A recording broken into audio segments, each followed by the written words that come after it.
ప్రేమయుద్ధం episode 22. ప్రీతి ఏడుస్తూ, ఏరా, నా ప్రేమ నీకు అర్థం కాలేదా? చిన్నప్పటి నుండి నువ్వు నేను ఉదయ్ ఒకే స్కూల్, ఒకే కాలేజ్లో చదువుకున్నాము. నీతో ఉన్నంత క్లోజ్గా ఉదయ్తో ఉన్నానా? నిన్ను తిడుతూ నీతో గొడవ పడుతున్నాడు అనే కదా ఉదయ్ని కూడా దూరంగా ఉంచాను. మరి ఎందుకురా నా ప్రేమ నీకు అర్థం కాలేదు? ఆ రోజు పార్టీలో ప్రపోజ్ చేసినప్పుడు ఎందుకు ఓకే చెప్పావు? చెప్పు. ఆదిత్య ఏం మాట్లాడలేకపోతున్నాడు. తను ఏం ఆలోచిస్తున్నాడో ఏం చేస్తున్నాడో తనకే క్లారిటీ లేదు. ప్రీతి, నేను చెప్పేది విను ప్లీజ్. నువ్వు అలా ఏడవకు. ఎందుకు ఏడవకూడదు? ఏడుపేగా నాకు మిగిలింది. నీకు అన్నీ మీ నాన్న పోలికలే వచ్చాయి ఆది. ఆయనలాగే నువ్వు కూడా తయారవుతున్నావు.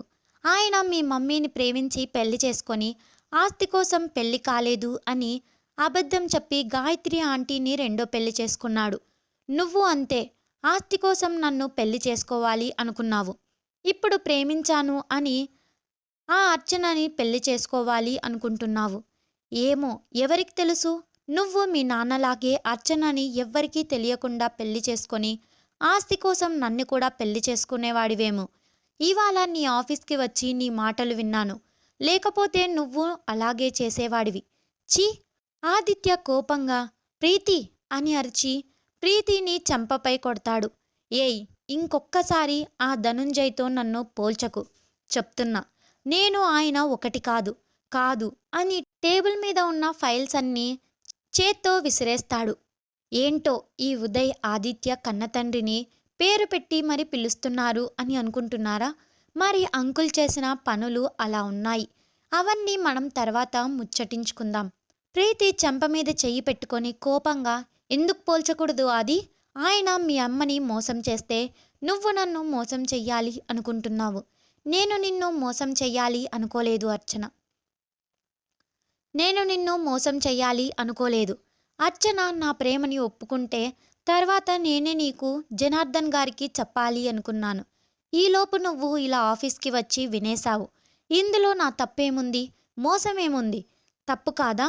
నాతో పెళ్లి ఫిక్స్ అయిన తర్వాత ఇంకో అమ్మాయికి ప్రపోజ్ చేయడం నీ దృష్టిలో తప్పు కాదా?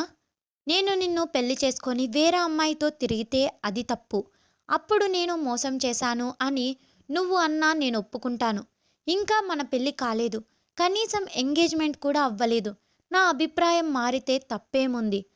అయినా పీటల మీద పెళ్ళిళ్ళే ఆగిపోతున్నాయి అని చెప్పి చూడు ప్రీతి, ఆ రోజు నువ్వు ప్రపోజ్ చేసినప్పుడు నా మనసులో ఎవ్వరూ లేరు. అందుకే నీకు ఓకే చెప్పాను. అలా అని నీ ఆస్తి కోసం మాత్రం కాదు.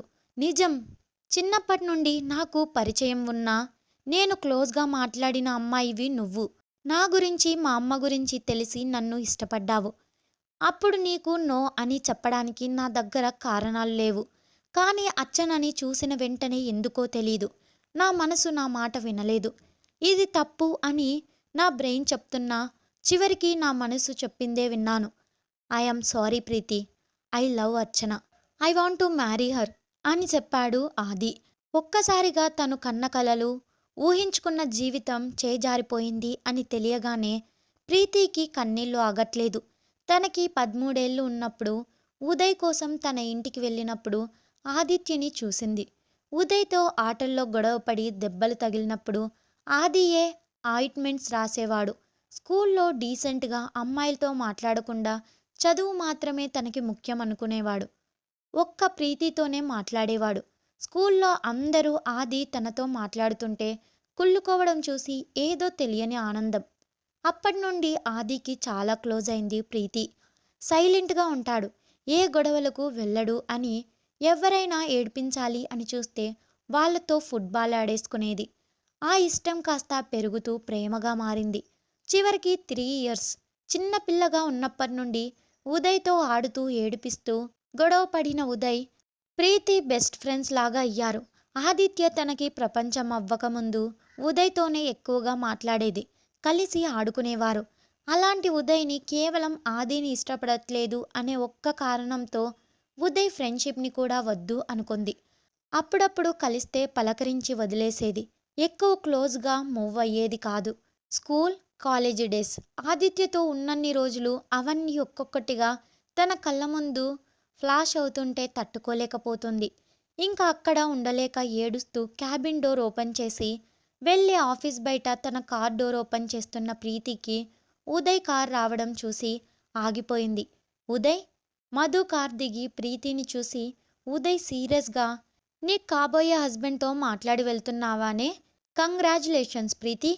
కానీ నీకు కాబోయే హస్బెండ్ ప్రాణాలకు నేను గ్యారెంటీ ఇవ్వలేను అని చెప్పి లోపలికి వెళ్తుంటే ప్రీతి, "హ్మ్, ఇంకెక్కడ పెళ్ళిలే, నీ పిఏ వచ్చి నా కలల్ని నాశనం చేసేసింది" అనుకొని, సారీ ఉదయ్, టీవీలో న్యూస్ చూసి అందరిలా నేను కూడా నిన్ను తప్పుగా అర్థం చేసుకున్నాను.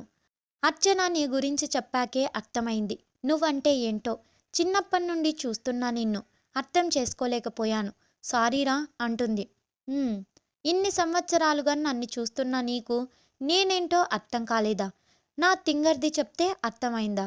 ఇప్పుడు అదంతా వినే మూడ్ లేదు నాకు. బాయ్" అని చెప్పి లోపలికి వెళ్ళి రిసెప్షన్లో ఉన్న అమ్మాయితో తరుణ్ని పిలువు ఇక్కడికి అని ఆర్డర్ వేస్తూ యాటిట్యూడ్గా చెప్తాడు.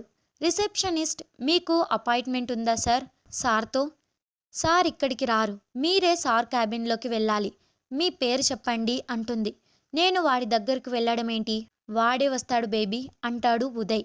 ఎలా అని అడుగుతుంది ఆమె. ఇలా అని ఆమె ముందు ఉన్న కంప్యూటర్ సిస్టమ్ని తీసుకొని కిందకి విసిరేస్తాడు. అది తిరిగి అతికించడానికి కూడా వీల్లేకుండా పగిలి ముక్కలైపోయింది. ఇప్పుడు పిలుస్తావా లేదా అని అరుస్తాడు ఉదయ్. ఆమె భయంతో వణుకుతూ తరుణ్కి కాల్ కనెక్ట్ చేసి విషయం చెప్తుంది. తరుణ్ కోపంగా, ఎవరు వాడు, వెయిట్, నేను ఇప్పుడే వస్తున్నాను అని బయటకు వచ్చి చూస్తాడు. తరుణ్ని చూడగానే ఉదయ్ బీపీ రైజ్ అయ్యింది. కోపంగా వెళ్ళి తరుణ్ కాలర్ పట్టుకుంటాడు. రేయ్, నీకెంత ధైర్యంరా, నా గురించి మీడియాలో న్యూస్ వచ్చేలా చేస్తావా?